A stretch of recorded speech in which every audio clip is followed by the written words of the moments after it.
you know that the European Union is the only region in the world that has dedicated legislation that gives workers and multinational companies the opportunity and the tools to engage in social dialogue with their central management, to be informed and consulted about what is happening in their companies and which could impact their working lives?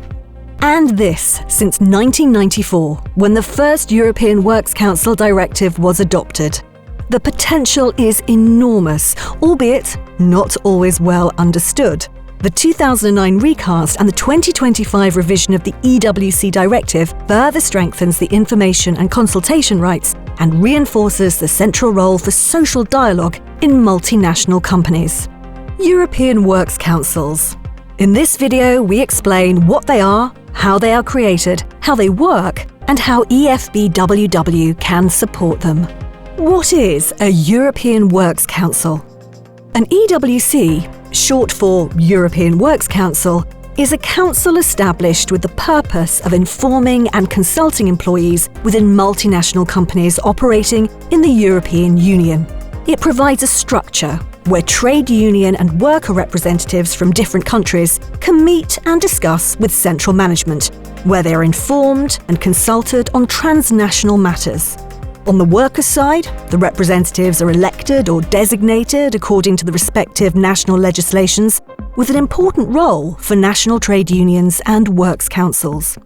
Imagine a construction company operating in Belgium, Germany, France and Poland, considering a restructuring, a merger, a relocation or any other transnational decision that may impact working conditions and health and safety of workers in the group, regardless the number of workers and countries concerned. When there is a European Works Council in place, workers must be informed and consulted before such decisions are taken. The EWC directive ensures workers have a seat at the table. European Works Councils empower worker and trade union representatives by giving them a voice and a place to meet the corporate decision makers, ensuring that their concerns and perspectives can be heard. How to get started? The EWC directive sets the general framework. The first directive was adopted in 1994, was recast in 2009 and revised in 2025. To be legally binding, the directive must be transposed into national legislation. Member states have 2 years to do so after its official adoption on EU level. To set up an EWC, companies must meet certain criteria. A company must have at least 1,000 workers within the EU, with at least 150 employees in each of at least 2 member states. Setting up an EWC takes time and is the result of a negotiation process. Both workers or management, individually or jointly, can request it. A special negotiating body, SNB, is formed to negotiate with management on how the EWC will work. If no agreement is reached within 3 years, subsidiary requirements apply. According to the 2025 revision, EWCs should meet at least twice a year in person and can call extra meetings when needed. For example, in case of exceptional circumstances. According to that same revision, companies can face financial penalties and other sanctions if they do not inform and consult the EWC about important transnational matters, or if they do not respect the EWC agreement. In this case, European Works Councils can take legal action, and all reasonable costs must be covered by management. This is an important improvement, as it ensures that EWCs can defend their rights without financial barriers. How this will work in practice will depend a lot on the national transposition in different countries. What to discuss in your EWC? Topics are in principle limited to transnational issues. But transnational? An issue is considered transnational, cross-border, if it affects the whole company or at least 2 undertakings of the company located in at least 2 different member states. For example, when management plans something that could affect employees in more than one country, or when management plans something that affects employees in one country, but the impact could also affect employees in another country. Here are some of the core topics for EWCs.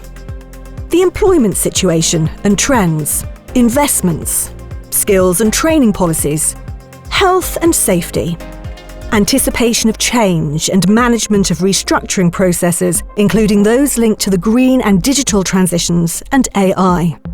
Substantial changes concerning work organisation and working conditions, the introduction of new working methods or production processes.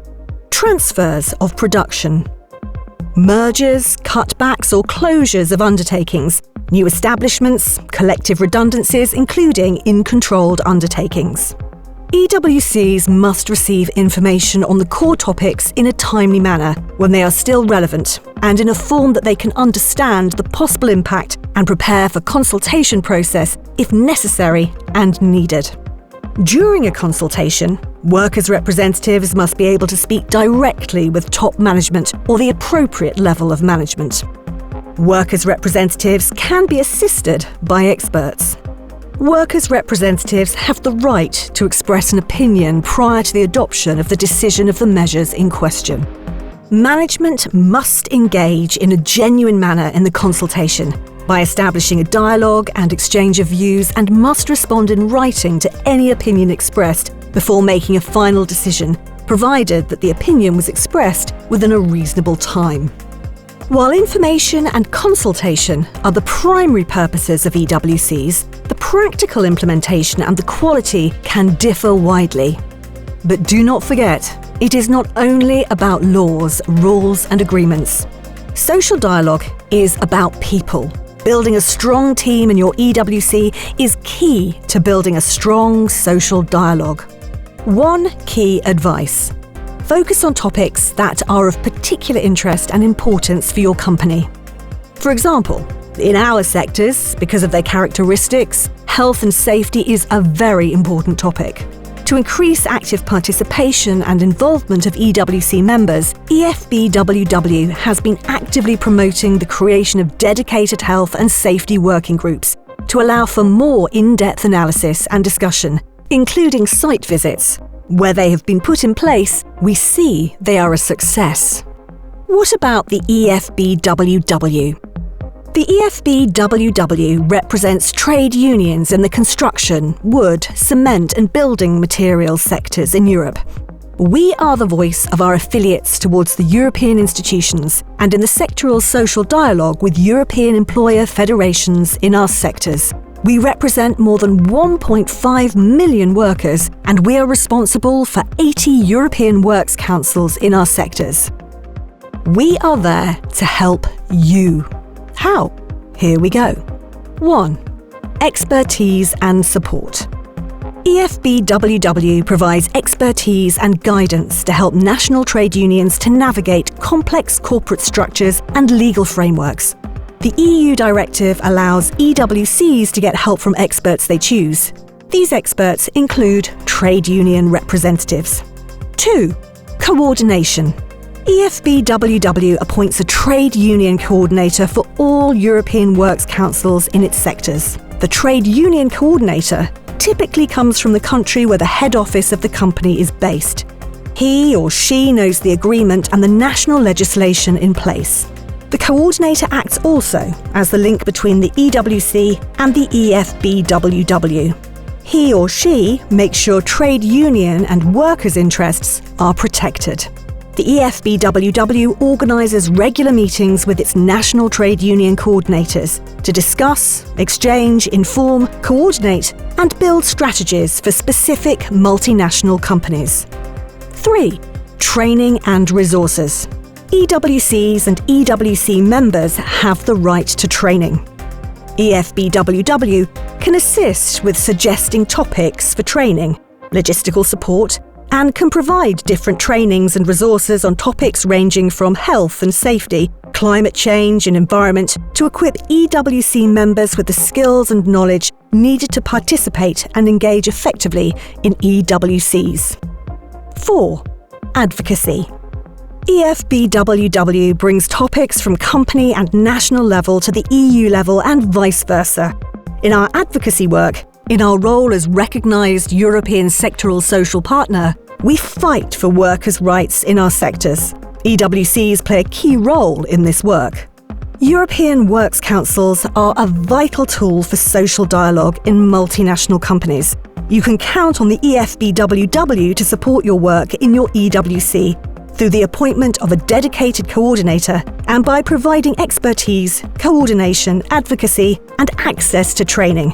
EWCs are an important tool towards fairer and more inclusive workplaces in multinational companies across Europe. So, the next time you hear about a European Works Council, remember, it's more than just a meeting room. It is a powerful tool to strengthen workers' rights.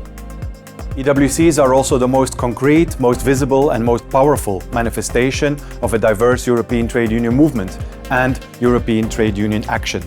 They bring worker and trade union representatives together from all parts of Europe to discuss together and speak with one strong voice in a company. Because we are stronger together.